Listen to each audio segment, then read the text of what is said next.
Continue करते हैं class में। जैसे अच्छा जय बताओ श्री राम सर। कि जय श्री राम भाई। तो जी। बताओ जरा कहाँ तक मैंने पढ़ाया था। सर हमने स्टार्टिंग से अभी तक देखे तो D2 हो रखी है। D2 हो रहा में भी हमने 3 टाइप्स की अलग अलग। उसके बाद हमने देखना D3 चार्ट के बारे में कल देखा वगैरह। और D3 चार्ट में कैसे क्रिएट करते हैं, कैसे डिवीजन होता है। फिर जो दृष्ट कोण के 3 पार्ट थे, नारद जी और अगस्त जी और दुर्वासा जी, ये सब चीज के बारे में बताया। फिर आपने ये भी समझाया था कि जो प्लैनेट्स है उनकी भी कैटेगरी आपने समझाई थी, राजसिक, तामसिक और सात्विक, कैसे क्रिएट करते हैं। और फिर उस हिसाब से हमने मत के एन करो राव सर करो, जी का। हाँ सर। बार बार नोज को टच मत करा करो। हाँ हाँ, उसके बाद हमने के एन राव सर जी के चार्ट के थ्रू भी हमने D3 क्रिएट किया था उनके चार्ट से। और हमने देखा था कि उनके बहुत सारे प्लैनेट सात्विक गुण के आ रहे थे। तुम अपना हाथ मुंह के पास मत लाओ, बार बार हाथ मुंह पे लगाना ठीक नहीं रहता। ठीक है। जी सर। तो क्या है सर? हमने मतलब कैलकुलेशन पार्ट सीख लिया था। ठीक है, जी कैलकुलेशन के जी अलावा भी चीजें बाकी रह रही हैं, है ना। जी जी। दृष्टिकोण, इतना तो पता चल गया होगा आपको कि दृष्टिकोण किस चीज को रिप्रेजेंट करता है। हाँ सर हाँ। अगर आपको किसी व्यक्ति का करेज देखना है, उसके अंदर की शक्ति देखनी है, इच्छा शक्ति जी देखनी है, तो आपको दृष्टिकोण चार्ट को ही आप साहस कब दिखाओगे, वो दृष्टिकोण चार्ट बताता जी है। सॉरी। तो वो दृष्टिकोण चार्ट जो है आपको बताता है, जी क्लियरली बताता है, जी क्योंकि वो उसका डिवीजन ही उस तरीके से हुआ हुआ है। थर्ड हाउस की ओपनिंग है, ग्रैंड ओपनिंग। ठीक है। जी तो दृष्टिकोण चार्ट उन जी चीजों को रिप्रेजेंट करता है। और जी कोवॉन्स को भी दिखाता है, आपके नेबर्स को जी भी, नेबरहुड्स को भी दिखाता है, आपकी सराउंडिंग्स को भी दिखाता है। ठीक है। तो इन सारी चीजों को दृष्टिकोण चार्ट दिखाता है। सबसे पहले व्यक्ति के खुद के साहस को दिखाता है, क्योंकि हम इंडिविजुअल पर्सपेक्टिव से ही चार्ट को स्टडी करते हैं। तो उसके जी हिसाब से पहले हम चीजों को देखेंगे। ठीक है। जी दृष्टिकोण चार्ट को ना आप इस चार्ट का ना बहुत बड़ा महत्व है मेडिकल एस्ट्रोलॉजी में। मतलब एस्ट्रोलॉजी के जी। थ्रू जो हम मेडिकल डायग्नोसिस करते हैं, ठीक है, उसमें उसको मेडिकल एस्ट्रोलॉजी बोलते हैं। तो उसमें बहुत बड़ा इसका जो है रोल है, चीज, किसी भी डिजीज को डायग्नोस करने का। क्यों है रोल? जी। क्योंकि कभी भी कोई बीमारी होती है, तो उस समय बीमारी के वक्त सबसे ज्यादा जरूरत किस चीज की होती है? साहस की होती है, हाँ सर, इच्छा इच्छा शक्ति की, विल इच्छा पावर की। शक्ति की जी होती है, विल पावर की होती है। जब तक इंसान के अंदर विल पावर है, तब तक ही तो वो जी जीवित रहेगा। जी गलत बोल?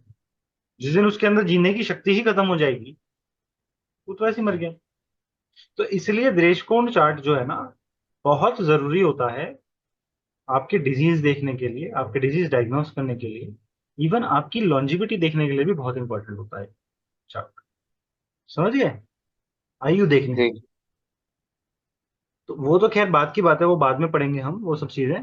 बट इन चीजों में दृष्टिकोण चार्ट का बहुत बहुत बहुत महत्व है। किसी भी जी व्यक्ति की लाइफ में जो टफ टाइम चलता है ना, फिजिकली, मेंटली, आप वो क्लियरली इंडिकेट कर देगा ये दृष्टिकोण चार्ट। जी ठीक है। ये इतना इंपॉर्टेंस रखता है। जी।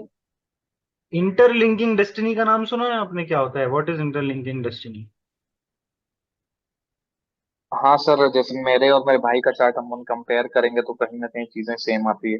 आपके चार्ट में मैं आपके भाई को, आपका छोटा भाई इमीडिएट यंगर सिबलिंग है या इमीडिएट एल्डर सिबलिंग है? Immediate younger sibling sir. Immediate younger sibling है ना। तो इमीडिएट यंगर जी। सिबलिंग का हॉरोस्कोप में हाउस कौन सा होता है? Third house sir. Third house होता है। राइट सी बात है, थर्ड हाउस ही जी होता है इमीडिएट का। ठीक है। आपका इमीडिएट, ये जो यंगर सिबलिंग है, उसके थर्ड, आपके जो थर्ड हाउस में जो प्लैनेट इन्फ्लुएंस कर रहे होंगे ना, जी वही उसके बर्थ चार्ट में कर रहे होंगे, बर्थ चार्ट के लगन में कर रहे होंगे उसके। जी इसको बोलते हैं इंटरलिंकिंग डेस्टिनी। मतलब कि सर। इस तरीके की दशाएं आपकी एक्ट करेंगी, आप अपने चार्ट से उसको रोटेट कर कर थर्ड हाउस को लग्न में बनाकर अपने ब्रदर को, जो आपका जो इमीडिएट यंगर सिबलिंग है, उस, उसकी लाइफ में चल रहे इवेंट्स को स्टडी कर सकते हो। जी। इट इज दैट इम्पोर्टेंट, इसको कहते हैं इंटरलिंकिंग टेस्ट। ठीक है। तो अब हमने कोबॉन्स की ही बात करी है जब, तो दृष्टिकोण चार्ट का सबसे ज्यादा महत्व कोबॉन्स देखने के लिए भी होता है। बहुत अच्छे अच्छे एस्ट्रोलॉजर हैं जिन्होंने काउंटिंग्स भी करी है कि कितने व्यक्ति के कोबॉन्स होंगे। ठीक है, या नहीं हो। ठीक है। इवन आप बृहद पराशर होरा शास्त्र पढ़ोगे तो उसमें भी इस चीज को लेकर सूत्र दे रखे हैं। जी। समझ गए।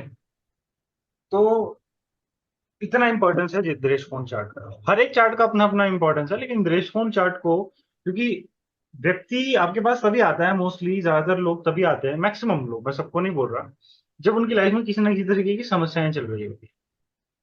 जी। तो समस्याएं चल रही है तो भैया थोड़ा साहस तो दिखाना पड़ेगा, ब्रेवरी तो दिखानी पड़ेगी। समस्या के टाइम पे सबसे ज्यादा जरूरी क्या चीज होती है? करेज ही होता है। ठीक है ना। तो वो तो देखना पड़ेगा। करेज का कारक कौन है? मंगल है। वो जब करेज की बात आएगी तो सबसे प्राइम इंपॉर्टेंस मंगल हो जाएगा, जो कि सिबलिंग्स का भी कारक है एज पर पराशरी ज्योतिष। तो इस जी। चार्ट में सबसे मेन प्लेनेट वो हो गया। समझ गए। मंगल, जी। करेज देखने के लिए। जी। अब मंगल को स्टडी जी। करोगे, आप इस चार्ट को एज अ होल पूरा स्टडी करोगे, उस समय जिस समय आपके पास क्लाइंट अपने बेकार समय को लेके आएगा, टफ टाइम को लेके आएगा, आपको साफ साफ क्लियरली दिख जाएगा दृष्टिकोण चार्ट में कि भाई समस्या क्या है। ठीक है। तो ये इतना इंपॉर्टेंट चार्ट है। आगे बढ़ने से पहले मैं चाहूंगा कि थोड़ा कैलकुलेशन पार्ट पे फोकस किया जाए कि किस तरीके से बनता है। एक दो चार्ट्स पे जी। काम करते हैं, दो चार्ट्स पे एटलीस्ट काम करते हैं। ठीक है। जी। चलो, आप चार्ट बनाना स्टार्ट करो। मैं आपको फर्स्ट चार्ट्स देता हूँ। Wait, आप दृष्टिकोण बना के दिखाओ मेरे को। ठीक है, स्कॉर्पियो लग्न बनाओ। Yes sir.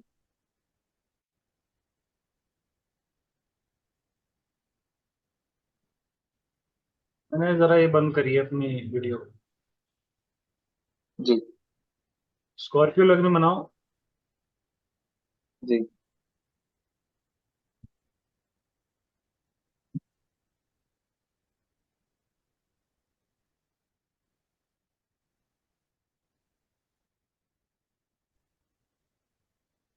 बना दिया। Ketu in the third house, Jupiter, sun and retro Mercury in the fifth house, Saturn moon Venus in the sixth house, Mars retro in the twelfth house. तो मेरे को इस व्यक्ति का दृष्टिकोण चार्ट आप बनाकर दिखाओ। तो कब? अच्छा डिग्री हाँ, हाँ। डिग्री मैं बता रहा हूँ। लग्न है 3 डिग्री 41 मिनट्स, जी। सन है 5 डिग्री 49 मिनट्स,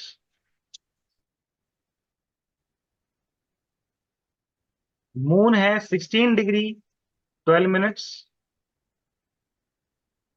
मार्स है 18 डिग्री 20 मिनट्स, मरकरी है 4 डिग्री 3 मिनट्स, जुपिटर है 14 डिग्री 28 मिनट्स, वीनस है 8 डिग्री 58 मिनट्स, सैटर्न है 8 degree 16 minutes, and Rahu Ketu 27 degree 42 minutes.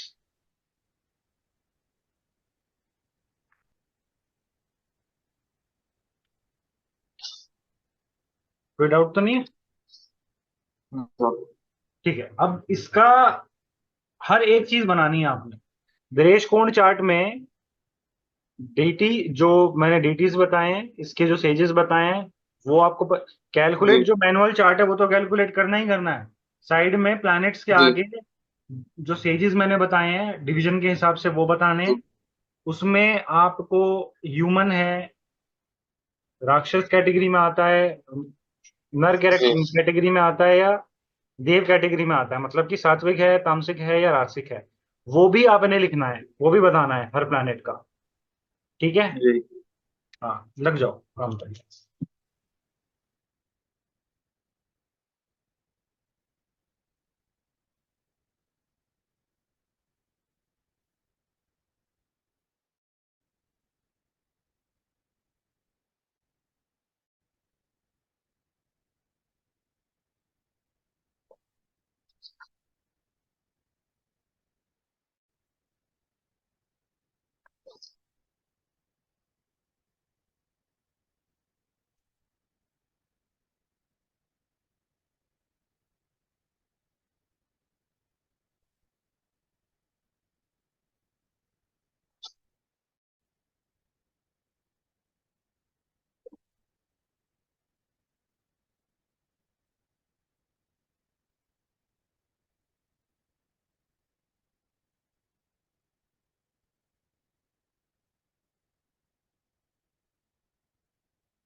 हो गया सर। बताओ फिर क्या हुआ। हाँ जी। कुल की तुम्हारी आवाज कट रही है बहुत ज्यादा। अभी शायद मेरा ही क्लियर। नेट नहीं आ रहा, मैं ऐसा नहीं बोल रहा, मेरा ही नेट नहीं आ रहा। बोलो बोलो, दोबारा से बोलो। हाँ सर, यहाँ पे नहीं है। हाँ सर, D3 में स्कॉर्पियन राइजिंग है। हम्म। ठीक है। Fourth house, fifth house Rahu Sun Mercury. ठीक है। Six house Saturn and Venus. Hmm. Ninth house Jupiter. बोलते रहो। Tenth house Moon. Eleventh house Ketu. Mars. House. Mars fourth house, ठीक है। ठीक है। सर इसके बाद जो सन है वो दुर्वासा ऋषि, दुर्वासा ऋषि और नर में आते हैं। जो चंद्रमा है वो अगस्त ऋषि नर। आराम से आराम से मंगल। आराम आराम से, धीरे धीरे। सन का बताओ। सूर्य है दुर्वासा ऋषि में, ड्यूअल साइन। और नर नर नर हो प्लैनेट। ठीक है। और मून है अगस्त से में जिएंगे। और नर गुण होगा। फिर जो मंगल अगस्त ऋषि जिएंगे राक्षस गुण। तो एक मिनट गुरु रुको। है उसमें नारद जी हैं। एक मिनट रुको, एक मिनट रुको, भाई ना आवाज बहुत ज्यादा ब्रेक कर रही है, एक सेकंड प्लीज वेट।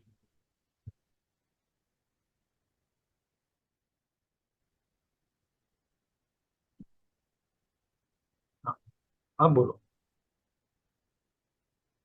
हाँ सर। गुरु में नारद जी आएंगे नर नरगुण के साथ। फिर शुक्र में भी नारद जी के साथ। राहु और केतु दुर्वासा ऋषि पे है और राक्षस गुण है दोनों में। और जो शनि है वो भी राक्षस गुण के साथ। और एक मरकरी मिनट, में दुर्वासा ऋषि जी तुमने आएंगे राहु केतु को, नरगुण। राहु केतु को क्या बताया किसमें है? हाँ, राहु केतु दुर्वासा ऋषि में है, राक्षस ठीक है, अब मैं पूछूंगा तुम बताना, सैटर्न किसमें है? राक्षस जी में। ये तुम्हारी ना आवाज बहुत ज्यादा ब्रेक कर रही है, सैटर्न किसमें है एक और बार बताओ। नारद जी राक्षस गुण। नारद में है। राक्षस गुण। राक्षस गण।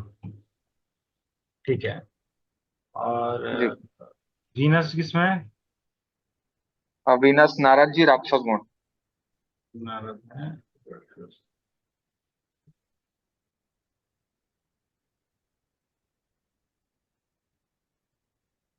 ठीक है।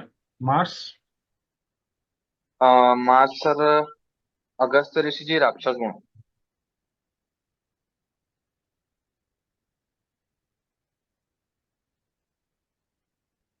ठीक है। जी। ठीक है। ठीक है। चलो। ठीक है, तो मतलब कैलकुलेशन सीख गए हो। जी सर। हाँ, तो ये चीजें भूलनी नहीं है। जी calculation sir. Is the most important part. ठीक है। जी। उनको इमीडिएटली अगर मैं दिमाग में कोई डिग्री बोलूं आपको, तो आपके दिमाग में एकदम से पता होना चाहिए कि ये कौन से हो रहा है, कौन सा दृष्टि कोण में। जी you sir. Should know. You should know. वहीं से ही आप सर। अच्छी से अच्छी प्रेडिक्शंस दे सकते हो। आपको पता होना चाहिए कि जितने वो एक तरीके से खराब पोजीशनिंग में है, ये खराब उसमें आएगा, मेलेफिक उसमें आएगा, श्रेणी में आएगा, जी। उतना ज्यादा वो प्रॉब्लमेटिक व्यक्ति के लिए होगा। ठीक है जी। ना? हाँ। जी। तो इसमें सबसे ज्यादा प्रॉब्लमेटिक क्या है? दुर्वासा डुअल साइन में प्लैनेट आए और राक्षस श्रेणी में आए, तो वो थोड़ा समस्या देने वाला प्लैनेट होता ओके जी सर। है ना? जी। तो इस चीज का थोड़ा ध्यान रखना है। जी सर। अच्छा, देखो, चलो दृष्टिकोण को 1 से लेके 12th हाउस तक हम थोड़ा समझते हैं। ये क्या है दृष्टिकोण? ठीक है। जी। दृष्टिकोण चार्ट का जो फर्स्ट हाउस है, वो क्या दिखाता है? जी। वो क्या बताता है? दृष्टिकोण चार्ट का जो फर्स्ट हाउस है वो आपकी general well being of coborn, ठीक है, रिलेशंस विद कोबॉन, जी प्रॉमिस ऑफ हैविंग कोबॉन्स और not, the general initiative and drive, inclination towards life. आप किस तरीके से एफर्ट डालोगे, आपका आप में के कोबॉन्स के प्रति क्या बिहेवियर है, क्या आपका कैरेक्टर है, वो आपका फर्स्ट हाउस जो है शो करता है। जी मेहनत करने में आपकी कितनी रुचि है, वो भी आपका फर्स्ट हाउस, कितनी रुचि है और किस जी तरीके से रुचि है, किस चीज में रुचि है, वो आपका फर्स्ट हाउस रिप्रेजेंट करता है। जी हार्डवर्क है ना भाई, एफर्ट्स है, किस चीज में आप एफर्ट डालना चाहते हो, which part of life you want to make efforts, ठीक है, या आप करोगे। जी सेकेंड हाउस, जी वेल्थ अर्नड थ्रू एफर्ट्स। अब ये क्या है, थर्ड हाउस का क्या है, ट्वेल्थ है ना, थर्ड जी हाउस से ट्वेल्थ हुआ ना, तो ये लॉस ऑफ करेज को भी दिखाता है, loss of courage and initiative,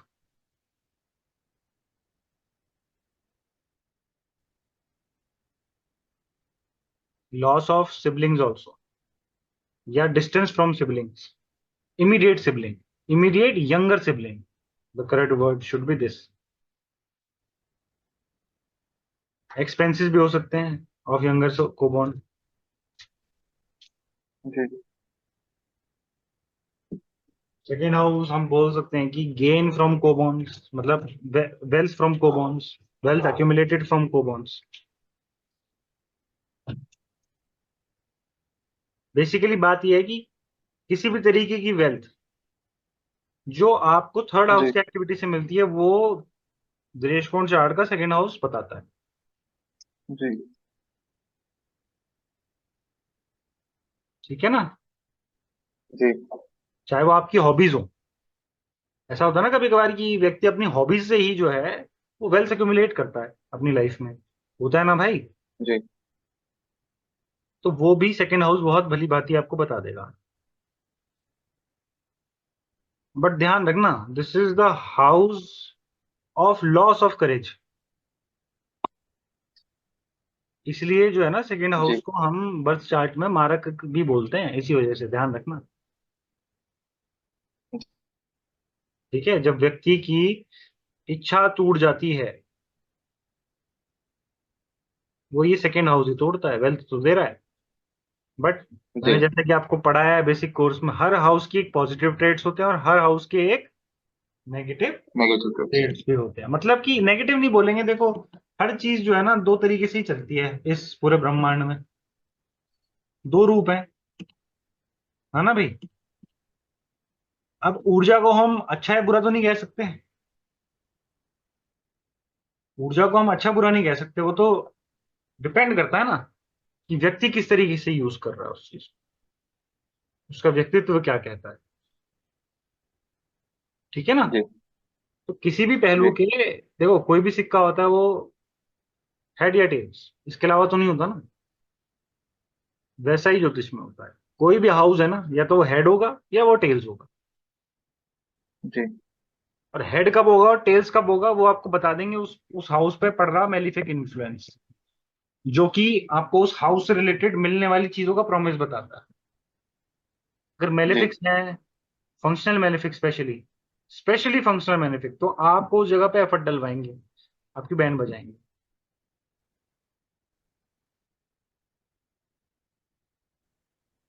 ठीक है ना। जी तो अब आते हैं थर्ड हाउस में, तो थर्ड हाउस जैसे कि मैं बता रहा हूँ कि जो प्राइम हाउस है इस चार्ट का, वो थर्ड हाउस है। तो ये आपकी जो जनरल एफर्ट्स हैं, जो हॉबीज हैं, ठीक है, जो आगे जाके स्किल्स बनती हैं,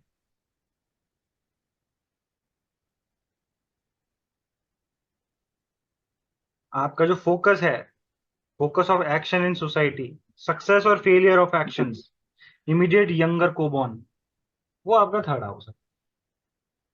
जी आपके नेबर्स को भी जो है थर्ड हाउस से डिनोट करते हैं, जो आपके सराउंडिंग्स में रहते हैं, आसपास आपके घर के।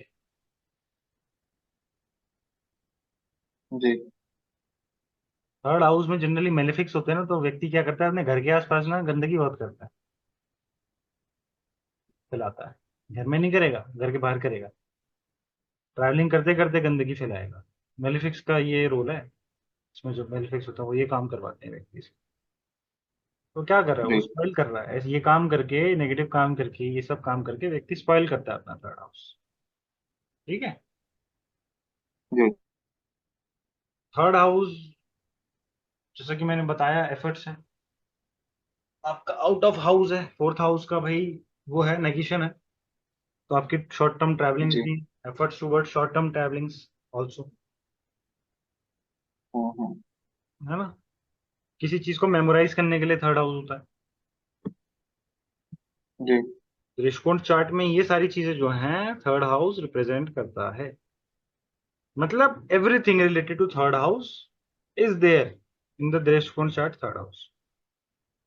जी ठीक है। जी घर फोर्थ हाउस है, जब घर से बाहर निकलते हो वो थर्ड हाउस बन जाता है।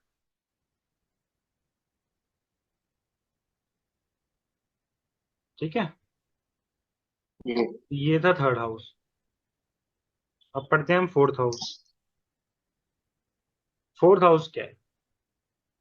Fourth house peace of mind है। तो मतलब efforts in maintaining the peace of mind,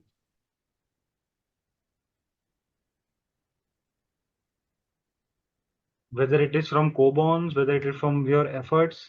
ठीक है। जो सुख मिल रहा जी है या मिलना है आपके कोबॉन से, आपके एफर्ट से, आपके नेबर से, वो फोर्थ हाउस बताएगा। Even fix assets also. जी ठीक है।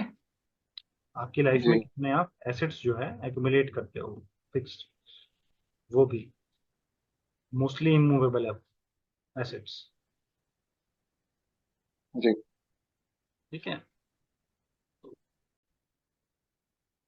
तो हम थे फोर्थ हाउस में, है ना। जी फोर्थ हाउस मैंने बताया वही, peace of mind, fix assets, immovable assets जो है आपको मिलते हैं फोर्थ हाउस से। वो किसके थ्रू? एफर्ट्स के थ्रू, या कोबॉन्स के थ्रू, या आपकी हॉबीज के थ्रू। कभार जो है आपको एसेट्स जो मिलते हैं वो फोर्थ हाउस रिप्रेजेंट करता है। जी जो आपकी प्रॉपर्टी है, चाहे रियल रियल एस्टेट है या किसी भी तरीके की आपकी प्रॉपर्टी है। अब क्या है कि थर्ड हाउस जो है ना, वो है एक्शन का हाउस। भाई वहां पे जो है व्यक्ति को करेज दिखाना पड़ता है, वहां पे उसको एक्शन देना पड़ता है। ठीक है ना। एक्शन रिएक्शन वाला जो काम है वो थर्ड हाउस का है।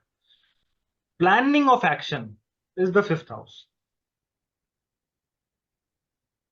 भाई जहां बुद्धि लगती है, जहां एफर्ट्स जो है, साहस जो है वो बुद्धि चलाने में लगेगा, वो फिफ्थ हाउस है। ठीक है। हैप्पीनेस, जी enjoyment from coborns, enjoyment from your efforts. ठीक है। जी पूर्व पुण्य भाव बोलते हैं क्लासिक्स में इसको। पूर्व पुण्य भाव है ये, आपके एफर्ट से मिला हुआ, आपकी मेहनत से मिला हुआ, आपके करेज से मिला हुआ। जी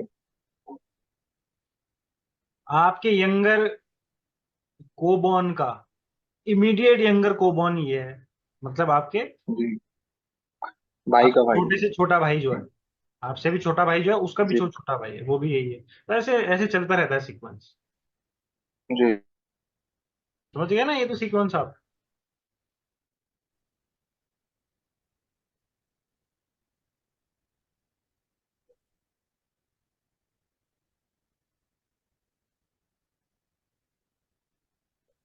तो किसी भी तरीके की जो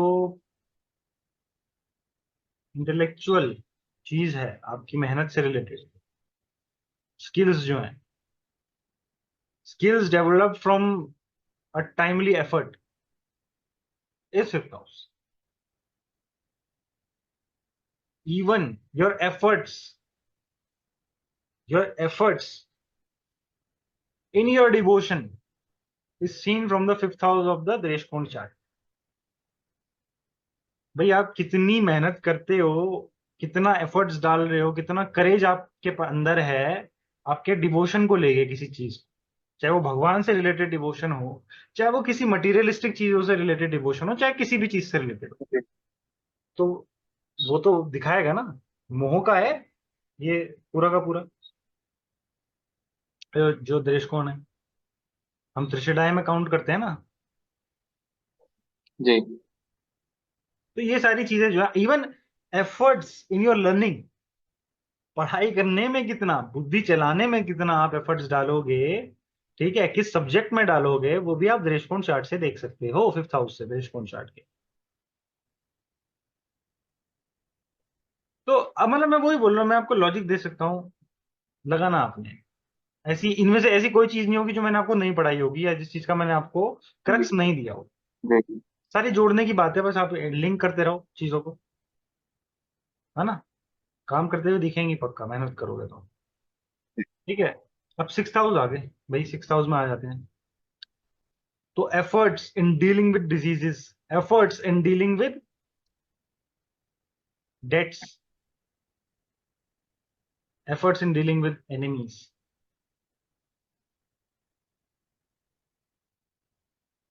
जो आपके साहस की वजह से, आपके करेज की वजह से जो आपके दुश्मन बनते हैं, वो भी सिक्स हाउस। ठीक है, जो चैलेंजेस आप फेस करते हो लाइफ में उस साहस की वजह से, वो आपका सिक्स हाउस है। चाहे वो कंपटीशन निकालना हो आपके मेरिट के बेसिस पे, चाहे कोई चीज कहीं पे एडमिशन लेना हो, या किसी भी तरीके का हो, चाहे वो कोर्ट केस हो या किसी भी तरीके की फाइट हो, सिक्स हाउस, उसमें एफर्ट लगने हैं, तो वो सिक्स हाउस से ही देखते हैं। चैलेंजेस है ना, इसीलिए सिक्स हाउस। और भी बहुत सारी चीजों का है, आपके डिजीज का है। मैंने जैसे कि क्या बताया था कि जब व्यक्ति को समस्या आती है शारीरिक रूप से, तो क्या जरूरी होता है, आत्मबल। वो जो बल है वो दृष्टिकोण चार्ट है, दृष्टिकोण चार्ट। ठीक है, तो सिक्स हाउस उसी बल से डील करते हुए जो डिजीज डिजीज से डील करने का जो तरीका है वो सिक्स हाउस बताता है। ठीक है, मैंने बताया ना, जी मेडिकल एस्ट्रोलॉजी में बहुत इंपॉर्टेंस है भाई इस चार्ट का। ठीक है, exact outcome of the disease जो है आप इस चार्ट से निकाल सकते हो, क्योंकि आपकी बॉडी किसी चीज को कितना रेजिस्ट कर पाएगी, आपका इम्यून सिस्टम जो है ना, वो यही चार्ट बताता है। ठीक है ना, कितना आपकी बॉडी किसी चीज को रेजिस्ट कर पाएगी वो थर्ड हाउस बता पाएगा। और वो ये चार्ट इसलिए थर्ड हाउस की ओपनिंग है, इसलिए ये चार्ट इंपॉर्टेंट है।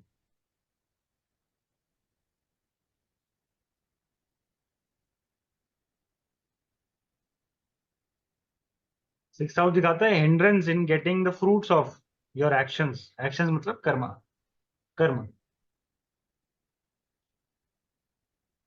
तो हिंड्रेंस मैंने बताया ना, किसी भी तरीके से होता है, in the form of disease, in the form of death, है ना, रोग रिपू ऋण। आपके अंदर जो मैंने बताया था षड रिपू, काम क्रोध लोभ मोह मद मत्सर्या, उससे डील करने की जो पावर है, वो सिक्स हाउस है देश को चार्ट। ठीक है, आप कितने एफर्ट्स डालते हो अपनी लाइफ में अपने आप को इंप्रूव करने के लिए, improvement is what, six house, वो सिक्स हाउस।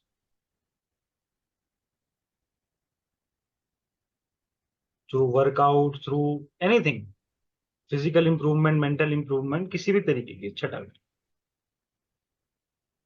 ठीक है, किसी का सिक्स हाउस जी में चंद्रमा है जैसे सपोज करो इसमें, और बेनिफिक रिलेशन है, तो वो व्यक्ति अपने आप को ना, कैसे मैं अपनी लाइफ में इंप्रूव करूँ, मानसिक तौर पर यही सोचता रहेगा।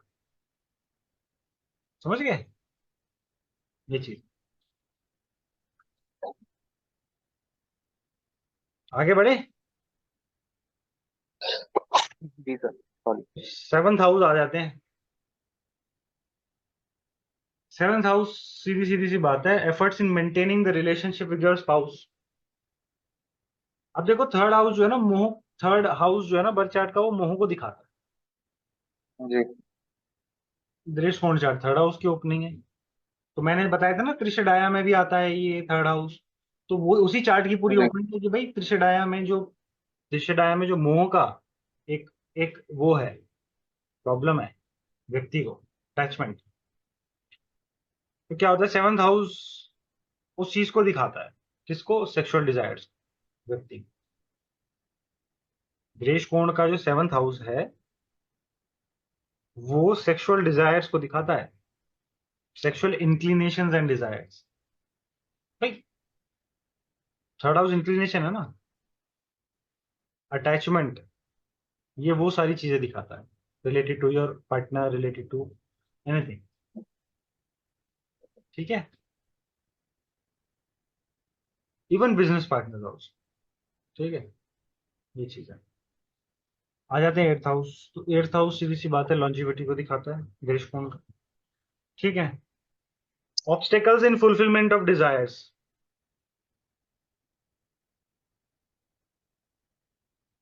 एट्थ हाउस जो है ना इस चार्ट का, वो काफी खतरनाक हाउस है। अब मैं बताता हूं कि ज्योतिष में एक्चुअली में कौन से प्लैनेट सबसे ज्यादा डिस्टर्ब करता है इंसान को, उसके बारे में बता।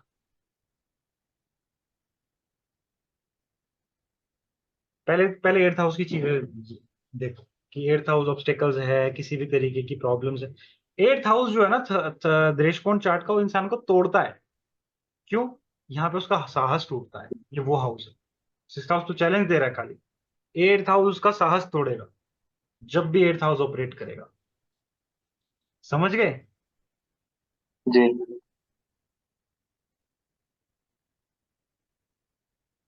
ब्रेक दी करेज, किसी व्यक्ति का करेज तोड़ना हो तो दृष्टिकोण चार्ट का जब एट्थ हाउस ऑपरेट करे तो समझ जाना वो करेज टूट रहा है।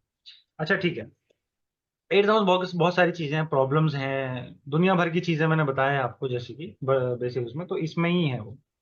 दृष्टिकोण चार्ट में भी वैसी स्टडी करना है आपको। ठीक है, दो सबसे डेंजरस प्लैनेट बोले जाते हैं ज्योतिष में, कैलकुलेशन के हिसाब से दो प्लैनेट्स काफी डेंजरस बोले जाते हैं, काफी उनका पीरियड ना काफी मुश्किलों से जाता है। काफी लोग, काफी जो अनफॉर्चुनेट इवेंट्स होते हैं उसी पीरियड के अराउंड होते हैं, उसी प्लैनेट के। उसको बोलते हैं हम खरेश। खरेश। हाँ, तो जो एट्थ हाउस होता है ना दृष्टिकोण चार्ट का, इसको 27 दृष्टिकोण बोलते हैं और इसको खरेश भी बोलते हैं। अब इसको 27 दृष्टिकोण क्यों बोलते हैं? 22 दृष्टिकोण, सॉरी 27 नहीं, 22वां दृष्टिकोण। 27 मेरे मुंह से निकल गया था, सॉरी, 22वां दृष्टिकोण। तो जो 22वां दृष्टिकोण है ना चार्ट का, आपके बर्थ चार्ट का, वो ये एट्थ हाउस है। और ये द मोस्ट मेलिफिक प्लैनेट है, द मोस्ट मेलिफिक प्लैनेट की गिनती में आता है। जब व्यक्ति की लाइफ में किसी भी तरीके का अनफॉर्चुनेट इवेंट होता है ना, तो ये वन ऑफ द प्लैनेट है जो उस समय ऑपरेट कर रहा होगा, किसी भी तरीके का unfortunate event, weather it is death. और ज्यादातर लोगों का जो अंतिम समय आता है ना, वो इसी पीरियड के अराउंड आता है। एक ये है, और एक 64वां नवांश है, वो मैं बाद में पढ़ाऊंगा। 22वां दृष्टिकोण और 64वां नवांश, इन दोनों चीजों को कभी भी नजरअंदाज नहीं करना। भाई डिविजनल चार्ट्स अगर पढ़ने आए हो ना, इन चीजों को, इन दोनों प्लैनेट्स को कभी भी नजरअंदाज नहीं करना। इसको 22वां दृष्टिकोण क्यों बोलते हैं पता है? बताता हूं। मैंने आपको बताया भाई, एक राशि जो है, एक राशि के कितने दृष्टिकोण होते हैं? तीन। तीन होते हैं। तो तो 12 राशियों के कितने होंगे? 36। 36 होंगे। तो उन्हीं 36 में से ये 22वीं पोजीशन पे आता है। और ये हमको पता कैसे चलता है 22वीं पोजीशन पे आता है? जब आप शुरू से कैलकुलेट करोगे ना, तो एग्जैक्टली जो 22वां दृष्टि कोण आएगा ना, वो आएगा आपके 8th हाउस में बर्थ चार्ट के। तो जो दृष्टि कोण का 8th लॉर्ड है, आपके दृष्टि कोण का 8th लॉर्ड जो है, उसको 22वां दृष्टि कोण बोलते हैं। 22nd डेकेनेट भी बोलते हैं इसको, खरेज भी बोलते हैं इसको। ठीक है। अब बताता हूं इसकी कैलकुलेशन कैसे होती है। सबसे पहले कैलकुलेशन की बात कर, लगने की डिग्री राइज हुई है, उसके उसके बेसिस पे आपने दृष्टिकोण चार्ट बनाया। ठीक है, ध्यान से सुनना, बार बार नहीं बताऊंगा। लगने की जो डिग्री है, एग्जैक्टली वो डिग्री उठाकर आप 8th हाउस में ले आओ। क्या करना है? अगर लग्न की जो डिग्री है, वो उठाकर आप 8th हाउस में ले आओ।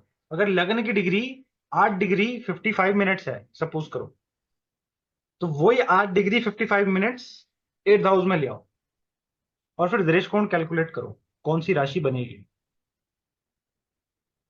करो। इस चार्ट में जो मैंने एग्जांपल दिया है आपको, जो अभी हम्म। चार्ट करवाया था, इसमें मैंने जो एग्जांपल दिया था, उसमें मैंने लग्न की डिग्री कितनी बनाई थी, बताई थी पुलकित? 3 डिग्री 40 मिनट। कितनी बनाई थी? 3 डिग्री 41 मिनट। 3 डिग्री 41 मिनट्स ना। थ्री डिग्री जी। Forty one minutes in Scorpio, correct. जी। जी। अब ये 3 डिग्री 41 मिनट्स कहाँ डालोगे आप? 8th हाउस कहाँ है? जेमिनाई में आएगा ये। जेमिनाई में आएगा, उधर डाल दो। जी। और दृष्टिकोण कैलकुलेट करो, जैसे आपने यहां पे करा था। कौन सी राशि ओके। बनी? तो एग्जैक्टली तीन ही डिस्कस बनेगी। जेमिनाई ही क्रिएट होगा दोबारा। करो तो सही। तो सर बाकी प्लैनेट्स तो उसी राशि में जाएंगे ना। मैंने आपको लग्न बनाने के लिए नहीं बोला दृष्टिकोण का, मैंने ये पूछा है कि कौन जी। सी राशि आएगी। जेमिनाई आएगी। जेमिनाई आएगी, है जी। ना। अच्छा, तो समझ गए क्या कैलकुलेशन है, किस तरीके से कैलकुलेशन है। चलो एक और चार्ट करते हैं, एक चार्ट और करते हैं। जी। बताता हूँ, 1 मिनट।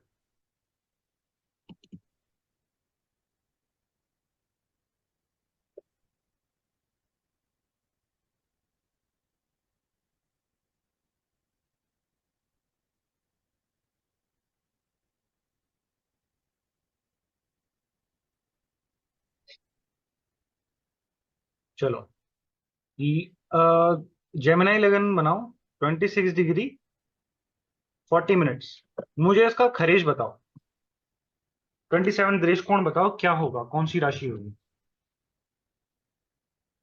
आप दृष्टिकोण चार्ट नहीं बनाओगे, बिना दृष्टिकोण जी। चार्ट के बताओ मेरे को कि इसका खरीज कौन सा होगा, कौन सा प्लैनेट होगा, कौन सी राशि बन रही है और उसका प्लैनेट कौन होगा।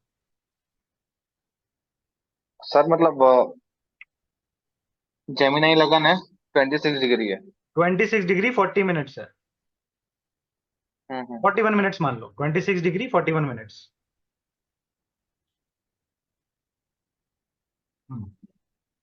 सर वर्गो आएगा। ठीक है, कैसे आया? हाँ। सर जेमिनाई से 9th हाउस लेंगे। जेमिनाई से तो 9th फिर हाउस लेंगे। अब पहले ढंग से बताओ, हाँ। मैंने कैलकुलेशन जैसे बताई थी पूरा तरीके से बताओ मेरे को। हाँ सर।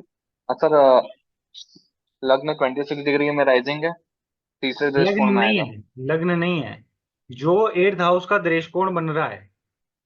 ठीक है, वहां जी। पे हमने बोला कि 26 डिग्री है, अब इसका बताओ मेरे को। तो ये कौन सा दृष्टिकोण हुआ, पहला, दूसरा, तीसरा? जी। तीसरा दृष्टिकोण हुआ। तीसरा हुआ, है ना। जी। हमें दृष्टिकोण की कैलकुलेशन कैसे बताई थी, कि ट्राइन में होती है। अगर पहले 10 डिग्री में प्राइम होगा, में। तो वही राशि राइज होगी जो इसमें 10th, जो इसमें 8th हाउस में कैप्रिकॉन राइज हो रहा है। तो पहले में तो नहीं है, जी। पहले 10 डिग्री में तो नहीं है। नहीं है। दूसरे 10 डिग्री नहीं में है। मैंने क्या बोला था, जो राशि है, जिसमें इसमें कैप्रिकॉन है 8th जी। हाउस में, उसके फिफ्थ जी। राशि जो है, वो बनेगी। जी। तो क्या है, 10 to 20 जी। डिग्री के बीच में है? नहीं है। नहीं सर, नहीं है, नहीं है। तो वर्गो राशि भी नहीं, टॉरस राशि भी नहीं बनेगी। ठीक है, जी वृषभ राशि भी नहीं बनेगी। फिर मैंने क्या बोला था कि 20 से 30 डिग्री में अगर है तो केप्रिकॉन जो इसमें 8th हाउस में राशि पड़ रही है उससे 9th हाउस जो है वो राशि बनेगी जो जी 9th हाउस में पड़ रही है। ठीक है, तो नाइन्थ जी। हाउस, क्या ये थर्ड दृष्टिकोण में आ रहा है 20 से 30 डिग्री के बीच में? हाँ सर आ रहा है। आ रहा है ना, 20 से 30 डिग्री के बीच में आ रहा है। तो ये किस में आ आ गया? गया। ये तीसरे दृष्टिकोण में आ गया। और तीसरे दृष्टिकोण हाँ में आने की वजह से जो दृष्टिकोण चार्ट का 8th हाउस होगा वहां पे वर्गो साइन राइज होगा, वहां पे जी वर्गो साइन आएगा, मतलब कहने की बात ये है। जी तो जी। खरेज कौन हो गया? 22nd दृष्टिकोण कौन सा प्लैनेट हुआ? मरकरी। मरकरी हो गया। समझ गए? अब इस व्यक्ति की जी लाइफ में, इस व्यक्ति की लाइफ में जब बुध की महादशा आएगी या अंतरदशा आएगी तो इस व्यक्ति के लिए समस्याएं क्रिएट करेगी वो, इस व्यक्ति को अंदर से अंदरूनी रूप से तोड़ेगी वो। समझ जी गए? इतना तोड़ेगी कि इसका आत्मबल भी जो है वो टूट जाएगा। समझ गए? जी ये कहने की बात कि उसके जो है करेज भी टूट जाएगा, उसका साहस करने का जो एक वो है, क्या कहते हैं, जज्बा है, वो भी टूट जाएगा इस पीरियड में। अब वो कैसा जी हो सकता है? वो मेंटल रूप से भी हो सकता है, ठीक है, वो फिजिकल रूप से भी हो सकता है। जनरली खरेज जो है वो फिजिकल रूप से बहुत परेशान करता है। समझ गए? तो ये चीज है। तो ये याद रखना बहुत इंपॉर्टेंट है, बहुत ज्यादा इंपॉर्टेंट है खरेज। मैंने जैसे कि बताया, देखो, कैलकुलेट करने की आपको जरूरत पड़ेगी नहीं। पहली बात तो अगर आपने दृष्टिकोण चार्ट बना लिया तो उसमें आपको पता ही है कि भाई दृष्टिकोण का लग्न बना लिया तो आपको पता ही है 8th हाउस में कौन सी राशि आएगी। ये जी जिससे मैंने बताया कि ये 27 क्यों बोलते हैं इसको, तो सॉरी 22 दृष्टिकोण क्यों बोलते हैं इसको, मैं 27 क्यों बोले जा रहा हूँ, 22वां दृष्टिकोण क्यों बोलते हैं इसको, 22 दृष्टिकोण क्यों बोलते जी हैं, इसलिए बताया मैंने आपको। ठीक है, क्योंकि अगर आप कैलकुलेट जी करोगे, अगर आप लग्न से कैलकुलेट करोगे कि ये 1 है जो आपका दृष्टिकोण राइज हुआ है, अगर आप उस वहां से कैलकुलेट करोगे तो 1 2 3 4 5 6 करके अगर आप हर राशि से कैलकुलेट करोगे और 8th हाउस में होगे ना तो एग्जैक्टली 22 राशि बनेगी। इसका जी लॉर्ड जो है वो दृष्टिकोण है, वो है 22 दृष्टिकोण है, 22वां दृष्टिकोण। जी जी जी। 27 डेकनेट भी बोलते हैं इसको। ठीक है, तो ये one of the most malefic planet होता है जो भी 8th लॉर्ड होता है दृष्टिकोण चार्ट का। ध्यान रखना इस चीज को। जब ये ऑपरेट करेगा इंसान को तोड़ देगा अच्छे से। जी और ये आप ट्राई कर सकते हो किसी के भी चार्ट में उठा के देख सकते हो। मोस्ट प्रोबेबली देखो, मैंने जैसे कि आपको दशाओं में समझाया, mahadasha is the most important thing. अगर किसी की महादशा चल रही है तो समझ जाओ उसके तो प्रॉब्लम लाइफ में चल रहा है, अगर महादशा खरीश की चल रही है तो। जी समझ गए? इस चीज का ध्यान रखना। अंतरदशा में भी आप ये इसके रिजल्ट्स देखोगे काफी रूप से। जी ठीक है ना? तो इस चीज का जी ध्यान सर। रखना। बहुत प्रॉब्लमेटिक प्लैनेट है ये, बहुत प्रॉब्लमेटिक प्लैनेट।